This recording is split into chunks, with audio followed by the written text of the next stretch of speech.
ایک جامع مسجد کے خطیب کی ایک خوبصورت بیٹی تھی جو جامعہ میں پڑھتی تھی۔ ایک دن وہ جامعہ سے واپس گھر آئی۔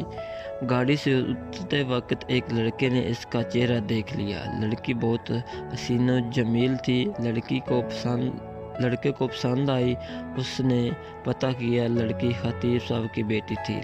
لڑکے نے اسی دن سے صف اول میں نماز پڑھنے کا اہتمام شروع کیا۔ اذان سنتے ہی وہ مسجد کے دروازے پر پہنچ جاتا۔ نماز تک تلاوت قرآن میں مشغول رہتا تھا۔ 6-7 مہینے تک وہ اسی معمولات کا پابند رہا۔ اس کے بعد اس نے والد سے شادی کی خواہش کا اظہار کیا۔ والد نے کہا ٹھیک ہے، دیکھ لیں گے مناسب رشتہ۔ اس نے کہا کہ لڑکی میں نے دیکھ لی ہے۔ والد کے پوچھنے پر اس نے خطیب صاحب کی بیٹی کے بارے میں بتایا۔ اس نے کہا یہ تو بہت اچھی بات ہے، امام صاحب سے ملتے ہیں۔ حمایت بند محلہ کے ساتھ امام صاحب کے خدمت میں حاضر ہوئے۔ امام نے لڑکے کے بارے میں پوچھا۔ انہوں نے اسی لڑکے کی طرف اشارہ کیا۔ خطیب نے لڑکے کی دینداری کو دیکھ کر رشتہ لڑکی سے مشورہ کرنے اور رضامندی ظاہر کرنے پر قبول کیا۔ چنانچہ رشتہ طے ہوا۔ 6-7 ماہ بعد شادی ہوئی۔ شادی کے کچھ عرصہ بعد لڑکے نے نماز پڑھنے میں سستی شروع کی۔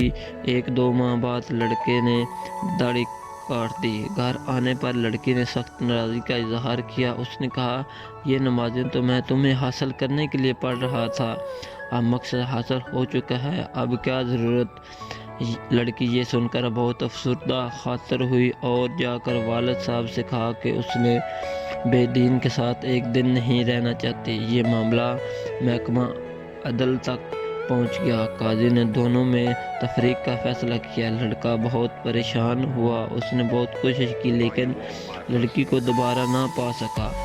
لڑکے نے ایک جادوگر سے مدد حاصل کرنے کا فیصلہ کیا۔ جادوگر نے بڑی رقم ادا کرنے کا مطالبہ کیا۔ لڑکے نے سارے پیسے پیش کیے اور ادا کیے۔ کچھ دن گزرنے کے بعد جادوگر نے مزید پیسوں کا مطالبہ کیا۔ لڑکے نے فی الفور وہ بھی ادا کیے اور کہا کہ کام ہو جانا چاہیے، پیسوں کا فکر نہ کریں۔ 1 ماہ کے بعد جادوگر لڑکے کو بتایا آ جاؤ، اپنے پیسے لے جاؤ، تمہارا کام کسی صورت ممکن نہیں ہے۔ جب وہ لڑکا جادوگر کے کمرے میں پہنچا تو جادوگر ایک بڑا چاقو ہاتھ میں لیے کھڑا ہے۔ لڑکے نے حیرت زدہ انداز میں پوچھا یہ کیا کر رہے ہو؟ جادوگر نے کہا مجھے قتل کر دو ورنہ 2 قتل کر دیے جائیں گے۔ لڑکے نے کہا میں یہ نہیں کر سکتا، لہذا میرے پیسے دو۔ اس نے پیسے دیے۔ لڑکا پیسے لے کر بھاگنے لگا۔ پولیس والے نے لڑکے کو پریشان حالت میں بھاگتے ہوئے دیکھ کر گرفتار کر لیا۔ پیسے ضبط کر لیے۔ لڑکے کے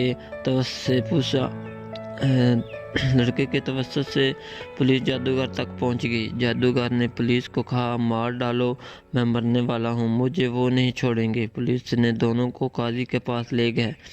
قاضی کو جادوگر نے پوری کہانی سنائی کہ ہم استمد بلا شیاطین کے ذریعے جادو کا عمل کرتے ہیں اور کامیاب ہو جاتے ہیں، لیکن اس لڑکی پر جب میں نے یہ عمل کیا اور شیطانوں سے مدد حاصل کرنے کی کوشش کی تو اس گھر کی حفاظت پر فرشتے مامور تھے۔ پھر میں نے دوسرا عمل کیا، تب بھی فرشتے مامور تھے لیکن پہلے سے تعداد میں زیادہ۔ اس کے بعد میں نے رئیس الشیطان سے مدد لینے کی کوشش کی۔ اس بار جب وہ گھر کے پاس گئے تو وہاں فرشتے کھڑے تھے۔ اس دن کے بعد اب مجھے وہ شیطانی گروہ مارنے پر تلا ہے۔ قاضی حیران ہوا۔ اس نے خطیب صاحب کو بلایا۔ جب امام صاحب تشریف لائے تو انہوں نے پوچھا کیا عمل کرتے ہو؟